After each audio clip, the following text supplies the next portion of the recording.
Three true disturbing Postmates/DoorDash stories. Story 1, The Open Door. My name is Derek. I was 27 years old doing DoorDash, full-time in Memphis, Tennessee, working the dinner rush 6 nights a week because the tips were better and the streets were quieter than people expected. I had been dashing for about 14 months at that point.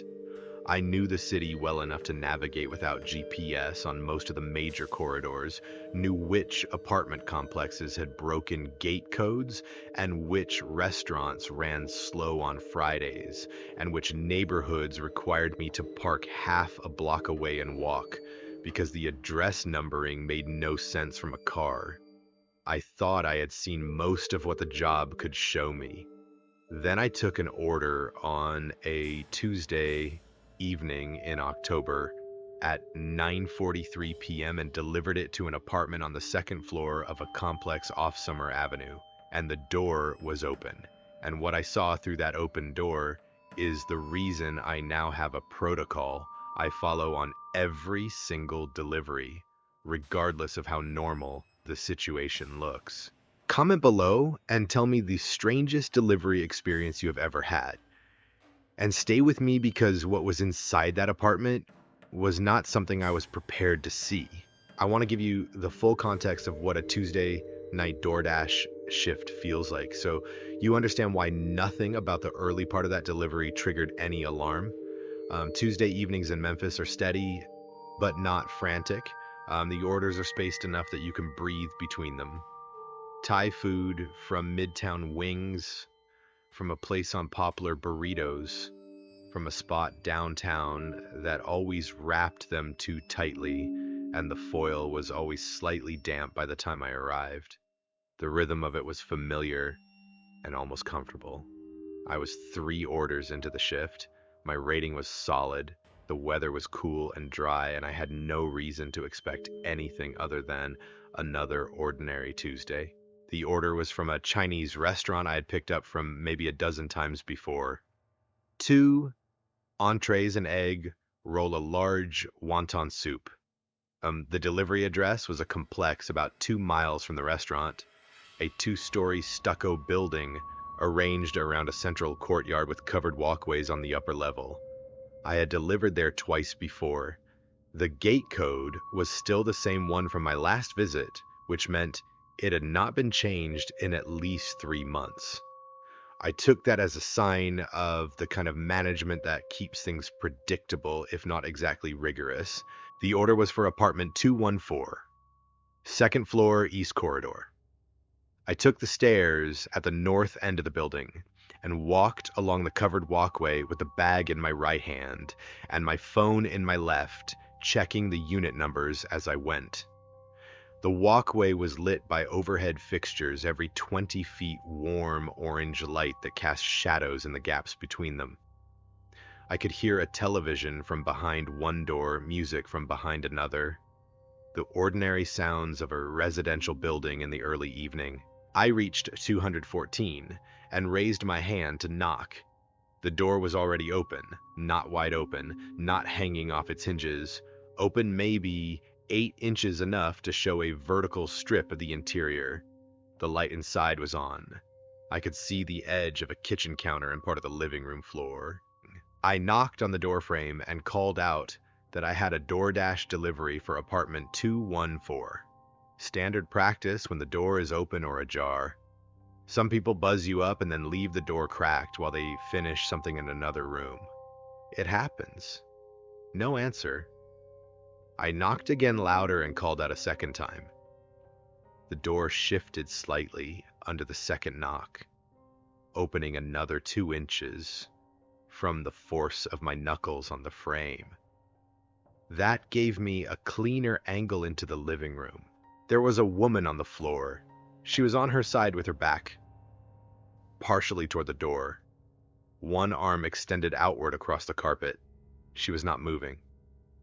The television in the corner was on low volume, a cooking show of some kind, the colors of it flickering across the wall above her in a way that created a terrible contrast. with how still she was. I pushed the door fully open with my forearm and did not step inside. I called out her name, which was the name on the delivery order. No response. I called out again and said I was calling for help and she should try to make a sound if she could hear me. Nothing.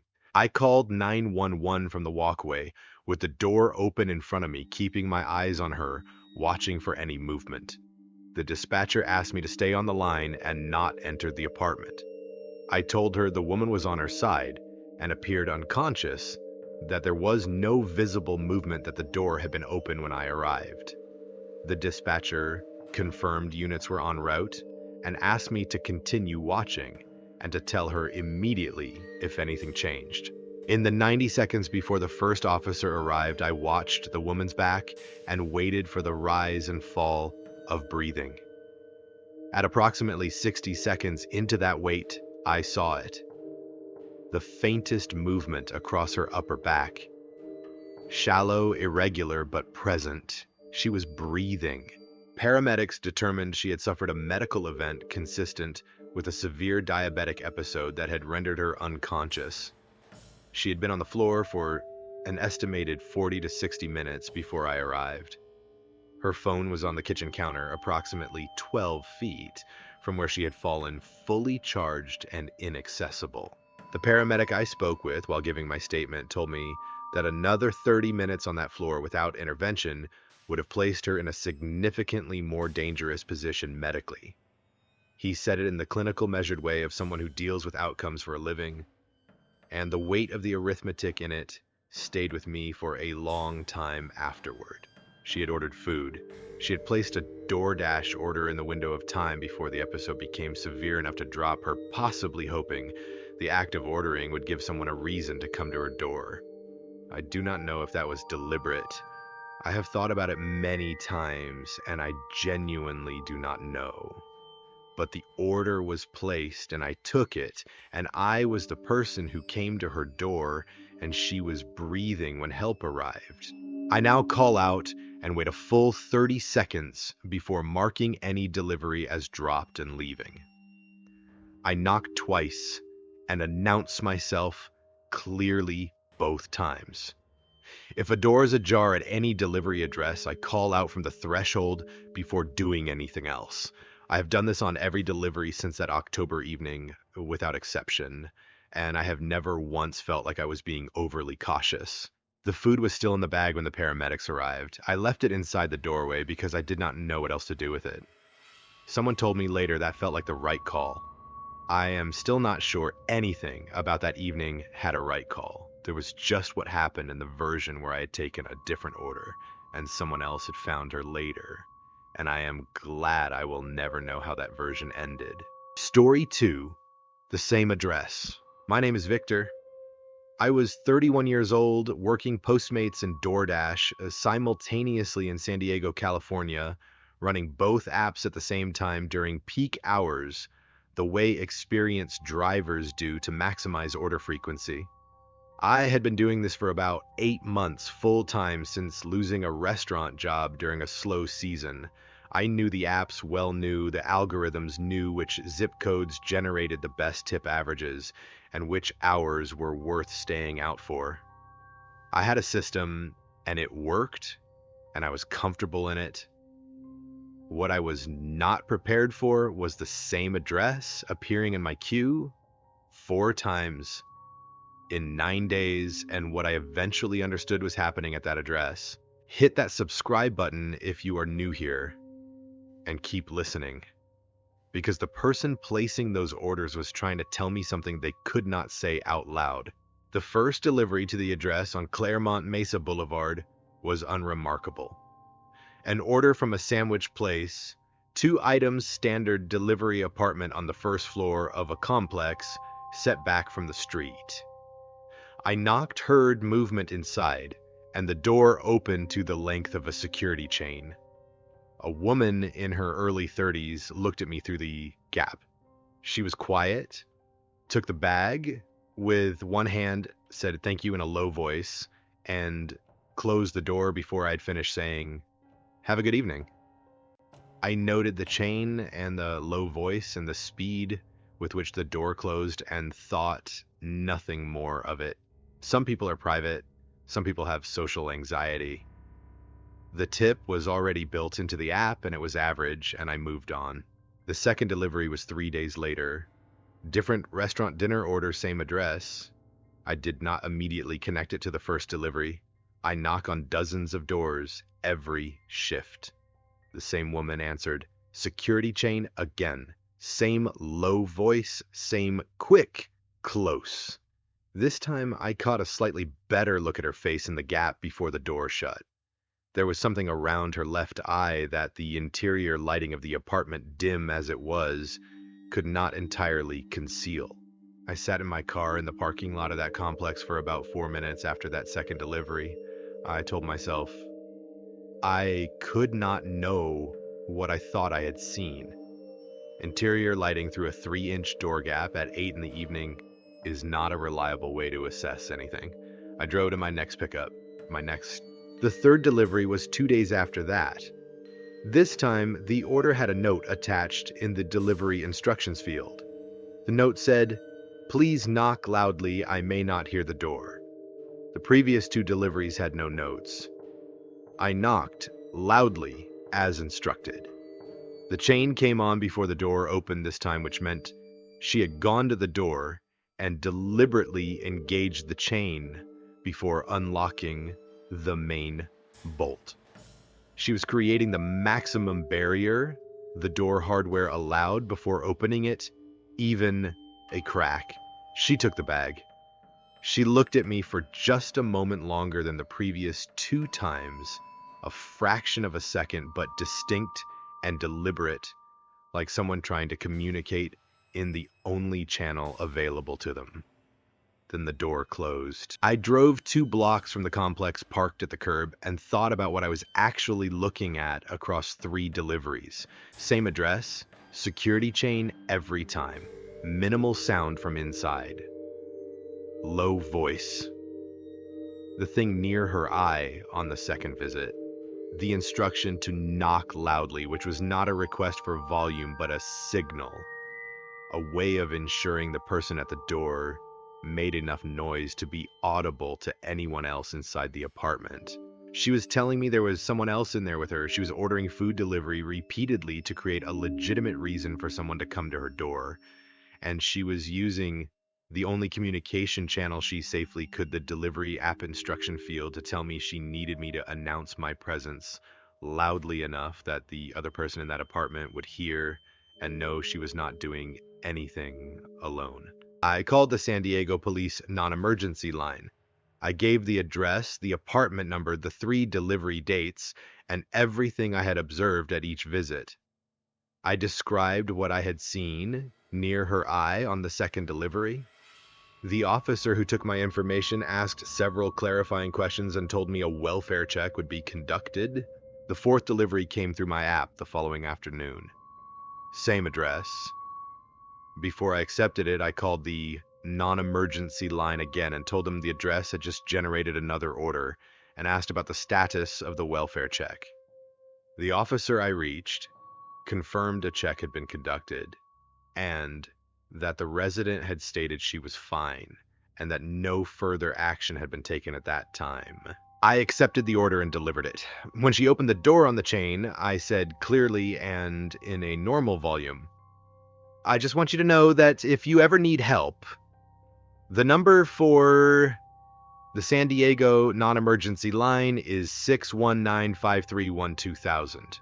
You do not have to do anything with that right now." I said it the way I would say have a good evening, calm and quiet, and without waiting for a response. The door closed. I do not know her name. The app shows me the first name on the account and the delivery address and nothing else. I do not know what the full situation inside that apartment was, and I do not know how it resolved. I checked the address in my delivery history every week for 2 months. It never appeared again after that 4th visit, which I have interpreted in the most hopeful way available to me, and tried not to examine too closely beyond that. What I know is that she used the only tool she had to reach toward the outside world. A delivery app, a bag of food, a door on a chain, a note that said knock loudly in a field designed for gate codes and allergy warnings. I take every delivery instruction seriously now. I read every field before I arrive. I notice when a note changes between orders to the same address.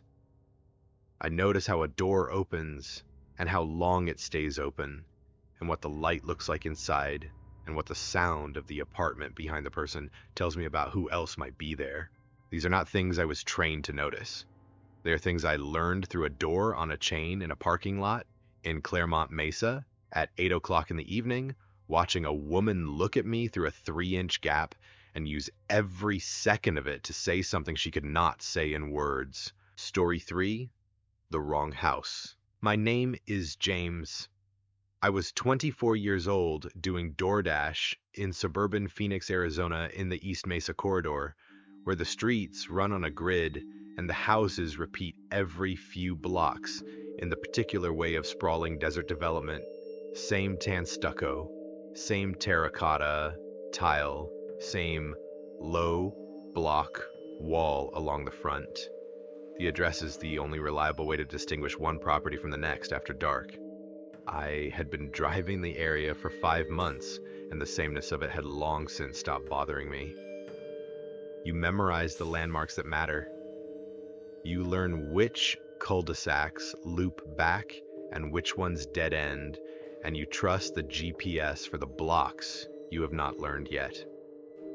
On the night of the delivery I am about to describe, I trusted the GPS and it gave me the right address, and the address gave me the wrong house, and what I found inside the wrong house is the reason I pulled over on the way home and sat in a parking lot for 45 minutes before I felt steady enough to drive again. Before I get into what happened, tell me in the comments, have you ever knocked on the wrong door and had something genuinely frightening on the other side? Stay with me, because this one goes somewhere you will not see coming. It was a Saturday night, 10:18 p.m., the back end of the dinner rush, where the orders thin out, but the distances get longer because the remaining customers are the ones further from the commercial corridors. I had picked up a burger order from a place on Ellsworth and been routed to a residential address on a street called Cortland Way. Single family home, no gate driveway with one vehicle lights on in the front room, visible through a gap in the curtains. All consistent with a normal residential delivery. I parked, grabbed the bag, walked to the front door, and knocked. Standard knock, 3 times medium force. I had my phone in my hand with the order screen showing the address. The door opened. The man who answered was not the name on my order. He was around 50, heavy set, wearing a t-shirt and pajama pants, and he had a look on his face that was not the look of someone expecting a DoorDash delivery at 10 p.m. on a Saturday. It was alert and focused in a way that did not match pajama pants and late evening at home. He said nothing immediately, just looked at me. I looked down at my phone and then back at the door number and realized the problem. The house number on the door read 4178. My delivery address was 4718. 2 transposed digits. I was 1 block over on the wrong street. I apologized immediately and said I had the wrong address, and sorry to bother him this late, and started to turn around. He said, "Wait." He said it quietly and without urgency, but with a quality of weight that stopped me mid-turn. I looked back at him.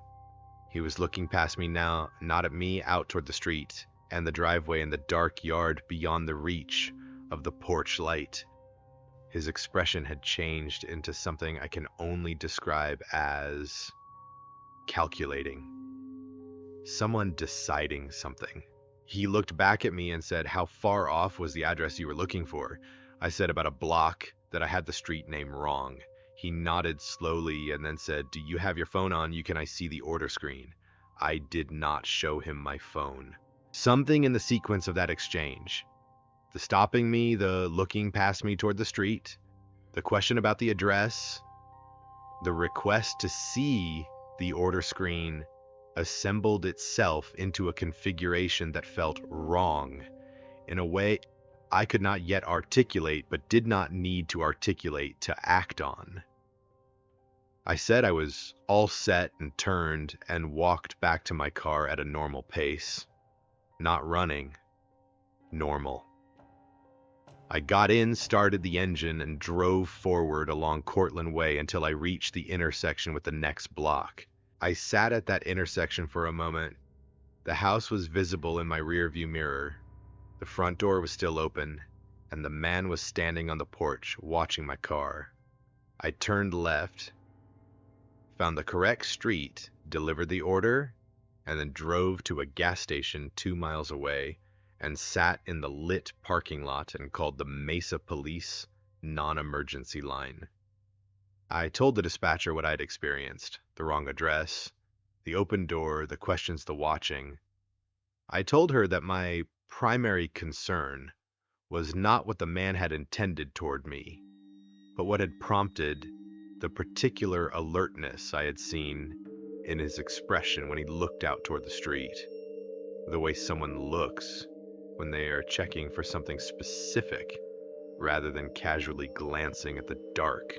I told her about the single vehicle in the driveway and about the way the gap in the front curtain had shown the interior light before I knocked.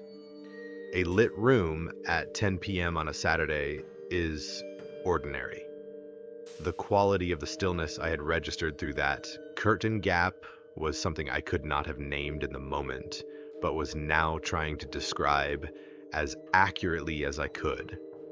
The dispatcher took the address and my information and told me a unit would drive past. What I learned in pieces over the following weeks came partly from a local news item and partly from a follow-up call from a Mesa PD detective who had gotten my number from the non-emergency report. The house on Cortlandt Way had been the subject of a neighbor complaint 2 weeks prior related to a woman being seen in the backyard at unusual hours in a state of distress. The complaint had generated a welfare check that had produced no actionable findings, because when officers arrived, the woman at the door identified herself as a resident and said she was fine, and the man standing beside her had a cordial and cooperative manner that gave officers no specific grounds to go further. The night I knocked on that door, the vehicle in the driveway was registered to a woman whose name and plate had been included in a missing persons report filed by her family 9 days earlier in a neighboring county. She had last been seen getting into a vehicle consistent with the description of a truck, registered to the man who had opened the door. I do not have the complete picture of what happened in that house, or how the situation resolved. What I was told by the detective was that my non-emergency call on Saturday night had given them a documented, time-stamped civilian report that combined with the earlier neighbor complaint to justify a follow-up contact the following Monday morning. What resulted from that contact is part of an ongoing case record that I was not given full access to. What I know is this: I knocked on the wrong door. I was at the wrong address because I transposed 2 digits in an address on a grid street in suburban Phoenix on a Saturday night, which is the kind of mistake that costs most drivers 30 seconds and a quick correction and nothing more. For me, it cost me 45 minutes in a gas station parking lot and several weeks of processing and a protocol I now follow on every delivery in every residential neighborhood I work in. I verify the house number against the number on my screen before I knock. Every time. Not after I knock. Before. I stand on the driveway and look at the numbers on the door and confirm them against the order. 30 extra seconds. On some deliveries, it feels unnecessary. I do it anyway because the deliveries where it is necessary do not announce themselves in advance. The man had wanted to see my order screen. I have thought about that request from many angles and I keep arriving at the same place. He wanted to know the name and address on the order. He wanted to know who had placed it and where they lived. He wanted to know if anyone at a nearby address was expecting someone who had now seen his face and his house number and could place him at a specific location on a specific night. I was not a victim in that story. I was a delivery driver who knocked on the wrong door and drove away and made a phone call. But the distance between that outcome and a different one was 30 seconds of not looking at the numbers on the door before I knocked and then saying yes when he asked to see my phone. 30 seconds. That is what the entire margin was. I have never since delivered a single order without taking those 30 seconds first.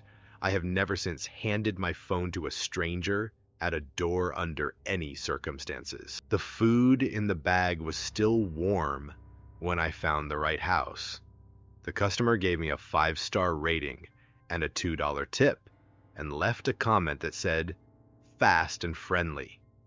I drove home after that and turned on every light in my apartment and did not sleep until nearly 4 in the morning. Some nights the job is just the job. Some nights we're the wrong street, and 2 transposed numbers take you somewhere that the map cannot show you, and that no amount of familiarity with the route can prepare you for. The grid streets of East Mesa all look the same after dark. That sameness is what I had relied on for 5 months to make the work feel routine and manageable. It is also what made the mistake possible. And it is what meant that the house I was looking for and the house I found were close enough in distance and different enough in every other way that I'm still not finished understanding the gap between them.